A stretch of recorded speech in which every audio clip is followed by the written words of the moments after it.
안녕하십니까. 적천수 청간론 정화에 대해서 시작하겠습니다. 정화 유중 내성 소융. 자, 정화는 부드럽고, 부드러울 유자죠. 부드럽고 가운데중.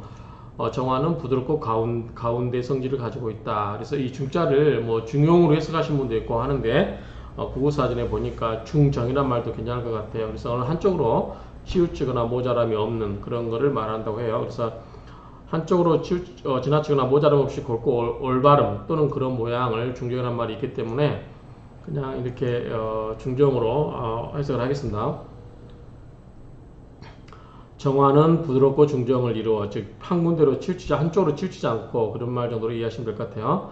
내성, 내면의 성질 또는 성품은 밝을 소자, 밝고 융합하다.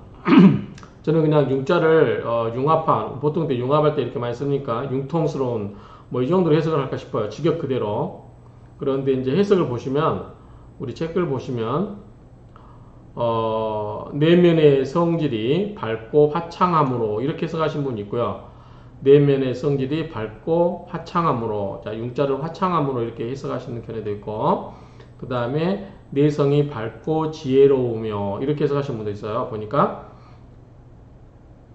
뭐 뜻은 다 비슷비슷한 것 같은데 어찌됐든 이제 저는 융통성 있는 정도로 해석을 그냥 문맥 그대로 우리가 흔히 아는 그런 한자 해석으로 하겠습니다. 그냥 너무 의역을 하는 것도 그렇고 해석의 원칙은 그냥 문자 그대로 해석을 하고 거기에 대해서 뜻풀이를 하고 하면은 뭐 더 나갈 수 있겠지만 기본적으로 원칙적으로 그냥 문자 그대로 해석을 하겠습니다. 말이 좀 어색하더라도 앞으로 계속 그렇게 할게요. 그래야만 저희들도 이제 그 독해 실력이 늘어나니까. 그래서 정화는 부드럽고 중정을 이루어 내면의 성품이 밝고 융합하다 또는 뭐 융통스럽다 이렇게 해석을 하겠습니다. 포울이효. 자, 을목을 껴안아서 을목을 품에 안아서 효도를 하고, 이게 무슨 말일까요? 정화가 을목을 껴안아서 효도를 하고, 자, 이거는 신금으로 또 보호를 한다는 거예요. 을목은 신금을 두려워하잖아요. 그런데 정화가 신금을 극해서 신금을 극을 하고 을목을 껴안는 형국이다 이렇게 생각하시면 돼요. 그래서 효도를 하고, 자, 을목이 인성이죠. 인성은 어머니라고 생각하시면 될 것 같아요. 자, 합임 이충. 임수와 합을 하여 정임한목이죠. 정임한목을 해서 충을 한다. 이것도 무슨 소리일까요? 자, 임수는 정화에게 있어서 관이죠. 그러니까 관이기 때문에 충이라는 말을 쓴 것 같고요. 그 다음에 한목을 하고, 자, 여기서는 뒤에서 나오겠지만 임수는 뭘 무서워하죠? 무토를 무서워하죠. 무서워한다고 해도 무토로부터 그걸 받죠. 그쵸? 그런데 자, 이 임수를 정임 한목으로 해서 이 무토의 그걸 받는 걸 피해주고 또 정화는 무토를 생해주죠. 그래서 이제 이 임수와 한목을 해서 충을 한다. 이제 충자가 들어간 거는 정관이기 때문에 그렇다 정도 이해하시면 될 것 같아요. 왕이 불렬, 정화가 왕하지만 맹렬하진 않다. 병화는 굉장히 맹렬했죠. 그런데 정화는 왕하긴 하지만 맹렬하진 않고, 그러니까 같은 화지만 병화는 양의 화죠. 정화는 음의 화이기 때문에 그렇게 해석하는 것 같아요. 쇠의 불공, 세약하지만 불궁, 담이 없다. 자, 궁자는 끝까지, 그러니까 정화는 이제 예를 들어 촛불이라고 하면은 촛불이 끝까지 가고 다 타서 꺼서 없어져 버리죠. 근데 끈질기게 이 불꽃이 살아있다 정도로 의미를 해석하시면 될 것 같아요. 불궁이란 말을 끝이 없다 또는 다음이 없다 또 공공함이 없다 이 정도로. 그러면은 세약하긴 하지만 그래도 공공함이 이르지 않고 즉 끝까지 가지는 않고 그렇다라는 정도로 의미를 해석하시면 될 것 같아요. 만약에 정모가 있다고 하면, 자, 정모라고 하는 말은 옛날에 이제 사회시대에 그 서자 있죠, 서자. 둘째 부인의 아들이라든가 자식들이 그 아버지의 정실 부인, 그를 정모라고 했대요. 그래서 어떻게 보면은 이제 정모는 아버지 입장에서 보면 뭐예요? 정인이, 뭐죠? 그 정이 되는 거죠. 그렇기 때문에 이 정모는 이제 인수인 간목을 넣으면 돼요. 인수인 간목. 그래서 만약에 정모가 있다면, 이 말은 만약에 간목이 있다라고 하면 가추, 가동, 가을도 가고 겨울도 가다. 이건 왜 그런고 하면 뒤에 이유가 나옵니다. 자, 정화는 가을이면 뭐예요? 금이죠. 금의 기운이면 비록 정화가 금을 극할 수 있다고 하지만 금이 세력이 강해지면 정화가 세력 오히려 극을 당할 수도 있죠. 그렇죠? 그리고 겨울은 뭐가 있어? 수가 있죠. 그럼 정화 입장에서 수는 자기를 극을 하기 때문에 약해질 수 있죠. 그런데 여기에 간목이 있다라고 하면 정화 입장에서는 간목은 뭐 인성이죠. 그래서 인성이 정화를 더 활발 타게 해서 금을 극지할 수 있고, 그 다음에 겨울에 수를, 인목이 뭐예요? 물기를 흡수하도록, 우리 간목에서 배웠죠? 물을 빨아들일 수 있는, 그래서 수의 기운을 설기시켜 버리는, 그래서 설기시켜서 정화를 극지하는 것을 못하게 하는, 그래서 간목이 있으면 가을도 좋고 겨울도 좋다. 이 정도로 해석을 할게요. 자, 원조를 보겠습니다. 자, 정우 속금. 정은, 정화는 음에 속한다. 정화는 음에 속하고, 화성, 수양.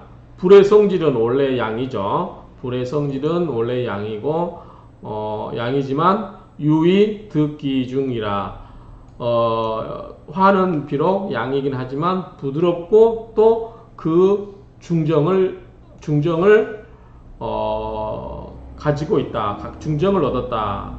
그렇게 해석을 하겠습니다. 아까 말씀드린 것처럼 이 중자를 중용으로 해석하신 분도 있다라고 제가 해서 코멘트를 달아드렸습니다. 외유.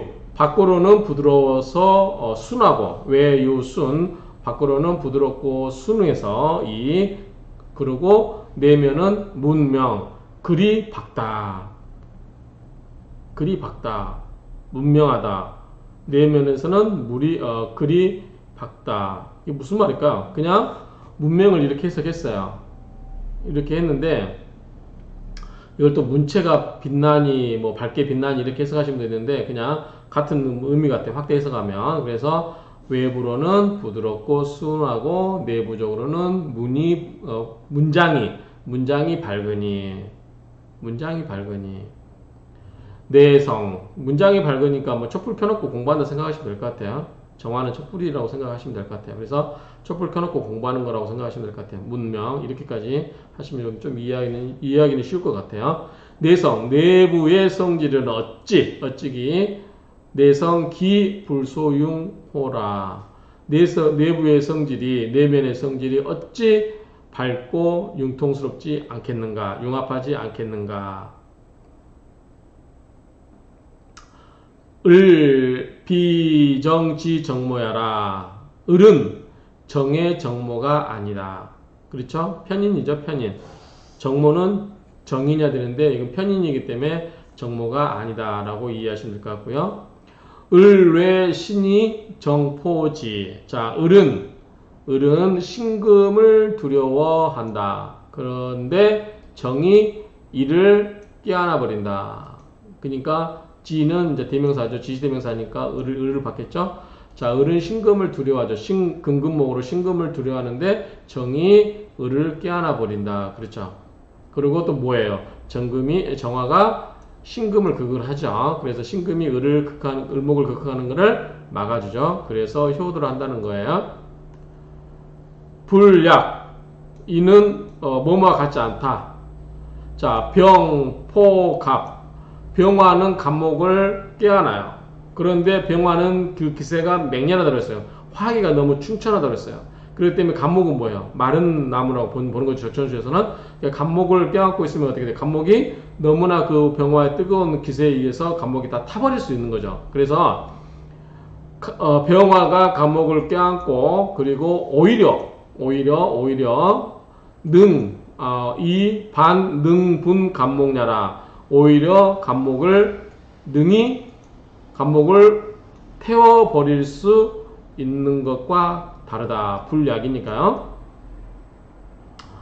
그러니까 신금은 을목을 껴안고 있어도 그 순금이 그 정화가 식는다. 정화는 을목을 껴안고 있어도 정화는 부드럽고 중정을 이루고 있기 때문에 을목을 태우지는 않아요. 맹렬하지 않기 때문에. 그런데 같은 화가 목을 껴안는 병화는 간목을 껴안고 있으면 그 병화가 너무나 맹렬하기 때문에 간목이 오히려 타져버릴 수도 있다라는 거죠. 그렇기 때문에 그렇지만 똑같이 화가 목을 껴안고 있는 형국, 즉 정화가 을목을 껴안고 있고 병화가 간목을 껴안고 있는 같은 화가 목을 껴안고 있는 형국이라 할지라도 정화가 을목을 껴안고 있는 것과 병화가 간목을 껴안고 있는 것과는 다르다라는 거 이야기하는 거예요. 그리고 또 더 설명하죠. 분략. 또 같지 않아요. 뭐가 같지 않느냐면 기, 기포정, 기토가 정화를 껴안아요. 자, 기토가 정화를 껴안아서 어떻게 해요? 이 반능 오히려 또 해버릴 수 있어요. 물론 어두울 회자입니다. 어둡게 한다는 거예요. 정화를 어둡게 한다. 자, 이건 이렇게 생각하시면 돼요. 나중에 이제 뒤편에서 나오겠지만, 자, 정화. 여러분들 그 무토는 우리가 이제 물산으로 큰 산이라고 하면 보면 되니까 큰 산. 여러분들 밤중에 깜깜할 때도 큰 산 꼭대기를 보면 어떻게 돼요? 산 윤곽이 나타나죠. 그렇죠?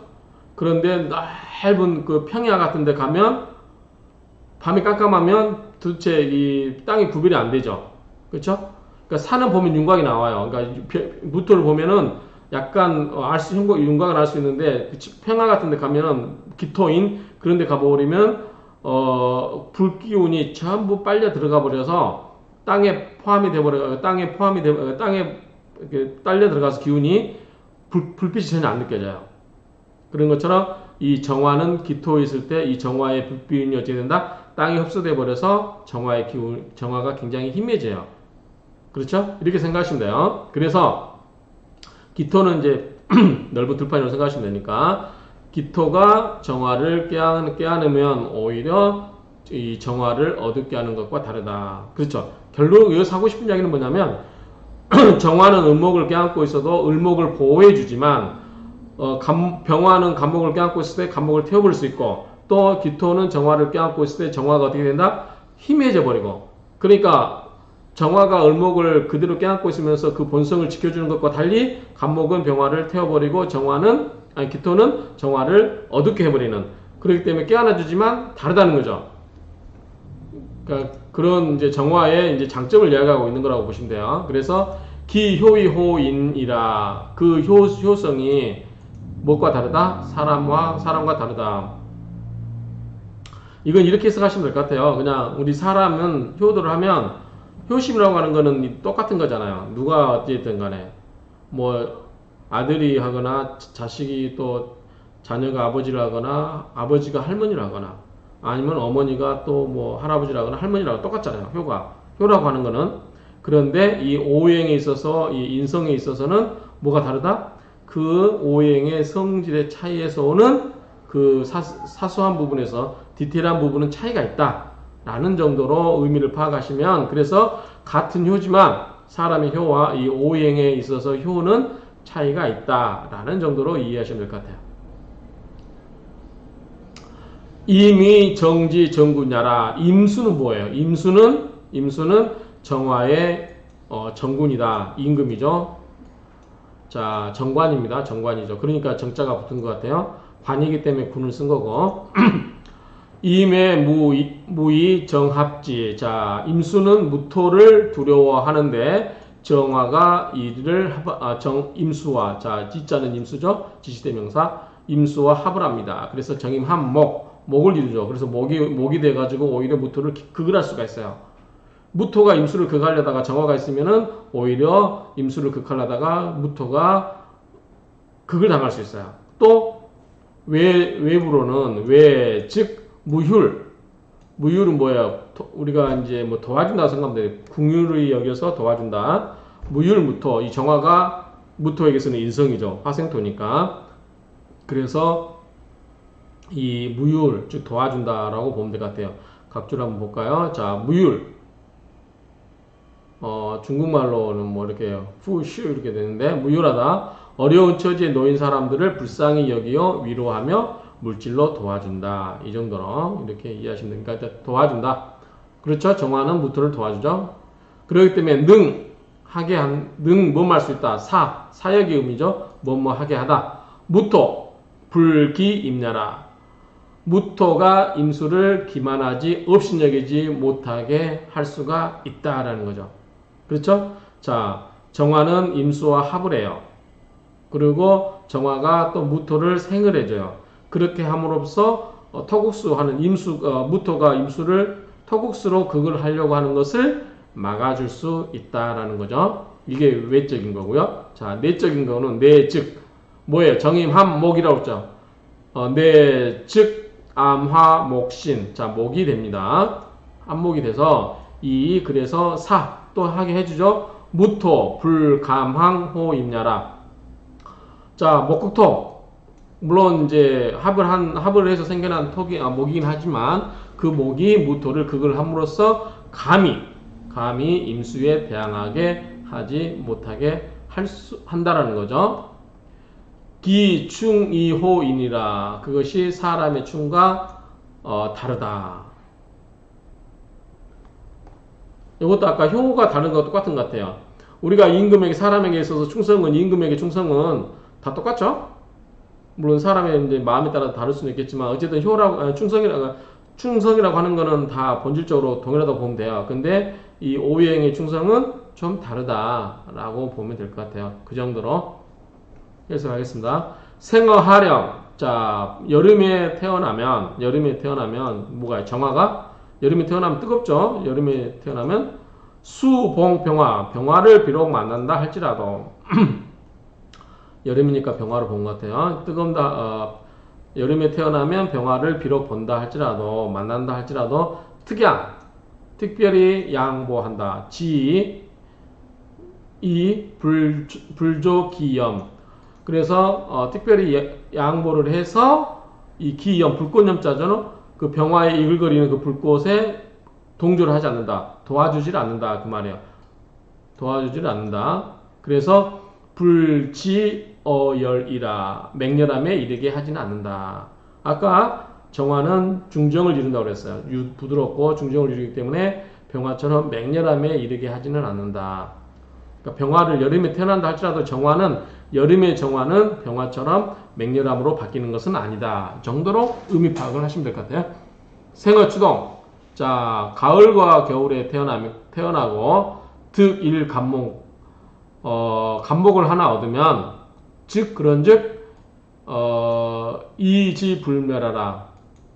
그것에 의지한즉 멸하지 않는다. 정화가 간목을 하나 얻으면 가을이나 겨울에도 꺼지지 않는다. 즉 멸하지 않는다. 없어지지 않는다. 그것에 의지한즉 왜 그런가 봅시다. 이 염지무궁야라. 그래서 멸하지 않기 때문에 그 불꽃, 정화의 불꽃이 계속 끝까지 있는다. 그죠? 불이 꺼지진 않는다는 얘기죠. 무궁함에 이르게 된다. 그래서 계속해서 그 불꽃은 살아있다라고 보시면 돼요. 그래서 막 가라사대 가동야라. 가을도 좋고 겨울도 좋다라고 하는 것이다. 또는 겨울에도 가능하고 겨울에도 가능하다. 이렇게 똑같은 얘기죠. 모두 유지도야라. 부드러움의 도인 것이다. 이것이 유지도야라. 모두 부드러움의 도이기 때문에 그렇다. 도이다. 이렇게 이해하시면 될 것 같아요. 자, 임철초 선생님의 이제 볼게요. 자, 주석을 보시면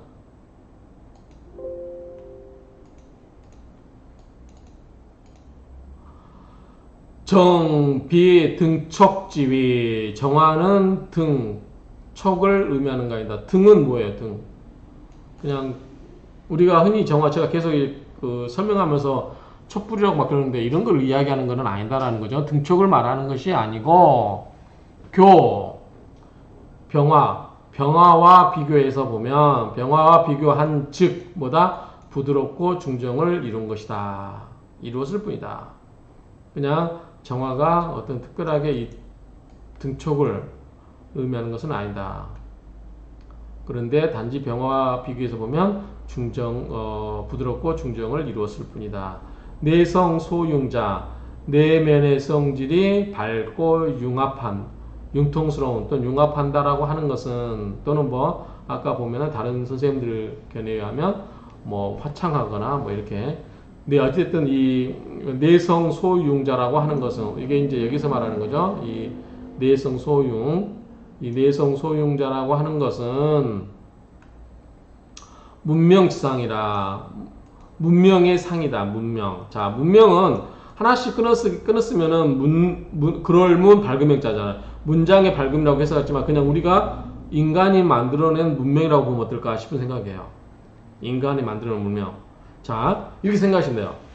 병화는 하늘에 우주에 태양이 떠 있어서 모든 이 우주에 있는 지상에 있는 우리 지구에 있는 전체 그러니까 만물을 생육시켜주죠. 키워주죠. 그것뿐이에요. 거기서 적응해서 자라고 안 자라고는 별개 문제예요. 그런데 사람이 예컨대 도끼를 만들거나 그 돌을 깨부숴가지고 그걸 만들거나 그래서 문명이 시작되죠. 그 다음에 우리가 불을 해가지고 처음에 고기를 날로 먹다가 고기를 불에 구워 먹죠. 밥을 해 먹죠. 화식을 하죠. 그러니까 밥을 해서 불로 음식을 이제 데펴 먹는 거죠. 그럼 그게 뭐예요? 일종의 뭐예요? 문명이잖아요. 그렇죠? 그냥 그 정도로 해석하면 어떨까 싶어요. 그래서 이 정화라고 하는 것은 그냥 문명의 모습이다. 그렇죠? 그러니까 우리가 지금 이 지상에서 쓰는 불은 전부 병화는 하늘에 뜨는 태양에 불과하고 정화는 우리 지상에서 쓰는 모든 불은 정화라고 보면 될 것 같아요. 정화. 그래서 정화의 본질은 뭐예요? 태양은 뭐예요? 기본적으로 빛이에요. 빛. 열이라고 하기보다는. 근데 정화는 우리가 지상에서 쓰는 건 뭐예요? 밥을 데펴 먹거나 고기를 구워 먹고 전부 뭐예요? 빛이에요? 열이에요? 열이잖아요. 그렇기 때문에 정화의 성질은 열로 보면 될 것 같아요. 열로. 그래서 인간이 가공해낸 모든 불, 그게 이제 뭐가 됐든 간에 그거는 전부 정화로 보면 되지 않을까 싶어요. 병화는 하늘에 떠 있는 자연의 불, 정화는 사람이 문명생활하면서 만들어내는 모든 불. 그래서 형광등이 됐든 촛불이 됐든 모든 인간이 만들어낸 불은 정화로 보면 되지 않을까. 그래서 불은 정화는 기본적으로 뭐다? 열을 띠고 있다. 물론 정화도 빛을 띠고 있고 태양도 원칙적으로는 빛이지만 열의 성질도 있는 거죠. 그렇지만 태양을 아무리 쬐다 한들 쇠가 녹아서 뭐가 되지는 않죠. 그렇게 본다고 해석을 하시면 어떨까 싶어요. 그냥 제 생각입니다. 문명지상을 그렇게 해석하시면 어떨까 싶어요. 그래서 정화는 그냥 내성 소용자라고 하는 것은 문명의 상을 말하는 것이다. 폴이요. 자, 을목을 깨어나서 효를 한다는 거고 그런 것은 드러내어서 신금 불상 을목야라. 드러내서 신금이 을목을 상하지 않게 하는 것을 말하고 합이 이충 임수와 합을 하여 충을 한다는 것은 암묵적으로 또는 은밀하게 무토 불상 임수야라. 무토가 임수를 상하지 않게 하는 것이다. 아까 이유는 설명했어요. 기유중. 자, 오직 그 부드럽고 중정. 오로지 부드럽고 중정함이 오로지 그렇다. 그래서 무태과 불급지패라. 그래서 없다. 뭐에? 태과. 지나친 거죠? 불급. 부족한 거죠. 그래서 태과 불급지패. 태과의 지나침의 패단. 지패. 자, 뭐뭐의 패단이니까 지나침의 패단 또는 불급지패. 부족함의 패단. 이런 것들이 없다. 왜? 정화는 부드럽고 중정을 이루고 있기 때문에 그렇다. 그렇게 생각하시면 될 것 같아요. 시, 당, 승왕. 자, 비록, 때로, 때가 마땅히, 왕을, 탔다 할지라도, 정확하게 직역을 하면 그래요. 비록, 때에 있어서 왕함을 탔다 할지라도, 이 불지 혁염. 뭐뭇에 이르지 않는다. 불지, 빛날 역자, 불꽃염자죠. 그러니까, 불꽃에 이르지는 않는다. 맹렬함에 이르지는 않는다. 그렇게 해석하면 될 것 같은데요. 그러니까, 맹렬함에 이른 불꽃은 아니다. 취세. 만약에 때가 곧 쇠약해지면, 쇠약한 때를 만나면, 이 불지어 식멸. 그래도 세약간 때를 만나도 식멸, 불이 꺼져서 없어져 버리는 거죠. 꺼져서 없어져 버림에 이르지 아니한다. 그러니까 정화는 중정을 이루고 있기 때문에 아무리 뜨거워도 맹렬함이 이르지 않고, 그 다음에 세기를 만나도 정화는 끈질겨서 뭐다? 끝까지 이 불꽃은 살아있다. 이 정도로 파악하시면 어떨까 싶어요. 73번 한번 볼까요? 식멸, 불이 꺼져 없어서 자칫 없어버려. 어쨌든 그러한 상태에 이르지 않는다. 정화는 끝까지 살아남는다. 간, 투, 갑을. 자, 천간의 갑과 을이 투간이 되면, 자, 천간의 갑과 을이 투간이 되면 정화 입장에서 뭐예요? 인성이 들어오는 거죠. 자, 그러면 추생, 가을에 태어나도, 정화가 가을에 태어나도 불외금. 자, 금을 두려워하지 않는다. 원래 가을은 금의 계절이죠. 그렇기 때문에 정화가 촛불로 쇠를 녹일 수 있나요? 못 녹이죠. 그런데 이 정화를 확 타게 해줄 수 있는 목이 들어왔다. 장작불이 들어왔다. 그러면 뭐 녹일 수 있겠죠. 옛날에 그 풀무지라고 하나요? 그 당금질 해가지고 하는 것처럼, 그러니까 세력을 얻으면, 인성을 얻어서 자기 세력이 강해지면 금도 두려워하지 않는다. 원래는 이제 내가 금을 극할 수는 있지만 내가 워낙 약하기 때문에, 정화의 특징이 약하기 때문에 금을 두려워할 수도 있는데, 나를 기운을 생겨주는 간목이라든가 을목, 인성이 들어오면 내가 과감하게 금을 극제할 수 있는 힘이 생기기 때문에 금을 두려워하지 않는다. 지장, 인목. 자, 지지에 인목이나 묘목이 숨어 있으면, 감추어져 있으면 또는 함장돼 있으면, 그러니까 거기에 있으면, 지지에 인목이나 묘목이 있으면 동산 불기수라. 태어날, 산자를 썼네. 아까 생이라고 하는데 산이라고 하니까 생소하네요. 갑자기 생이라고 해도 될 것 같은데, 겨울에 태어나도 불기수. 혹시 이게 잘못 옮겨지는지 모르겠는데 생이라고 할 수도 있겠어요. 어쨌든 이걸로 한다고 해도 그냥 의미는 같으니까, 겨울에 태어나도 물을 두려워하지 않는다. 끓이지 않는다. 끓일 길자니까 물을 끓이지 않는다. 자, 겨울은 뭐예요? 물이 응축되어 있는 거잖아요. 그렇죠. 해자축, 물이 차가운 물로 응축이 되어 있어요. 정화는 그 위에, 예컨대 얼음 위에 촛불 하나 켰다고 생각하세요. 간들간들 하잖아요. 그런데 거기에 지지에 인목이 있거나 묘목이 있으면 뭐예요? 아까 그 인성, 정화를 확 생해주죠. 그리고 지지의 인수는 묘목은 뭐예요? 묘목은 좀 축축한 토라고 하지만, 축축한 나무라고 하지만, 인목은 뭐예요? 마른 나무이기 때문에 지지에 있는 수 기운을 빨아들일 수가 있죠. 그렇죠? 그렇기 때문에 빨아들이고 그걸로 가지고 정화를 생해주기 때문에 수의 극제를 받을 확률이 낮아지죠. 그렇기 때문에 수를 꺼리지 아니한다. 겨울에 태어나도 뭐가 있으면, 지지에 인목이 있으면, 인묘가 있으면, 이렇게 보시면 될 것 같아요. 자, 정화는 문명을 키워준 불이었을까? 이건 제가 한번 적어봤어요. 자, 병화는 태양처럼 빛을 자연적으로 방출해서 자연을 키워주는 빛이라면, 정화는 열로서 불을 이용하여 음식을 하거나 쇠를 재련하는 등의 문명의 발생을 유발하는 열을 가진 불이 아니었을까? 전등도 문명의 발생을 가져온 정화가 아니었을까? 그래서 아까 제가 설명을 했죠? 병화는 그냥 하늘에 떠있는 인위적인 태양이라고 보시면 되고, 그 밑에 정화는 인간이 문명생활하면서 만들어놓은 모든 불빛을 의미한다 라는 정도로 이해를 하시면 어떨까 싶습니다. 자, 이번 정화의 특징은 뭐예요? 지나치지 않는다.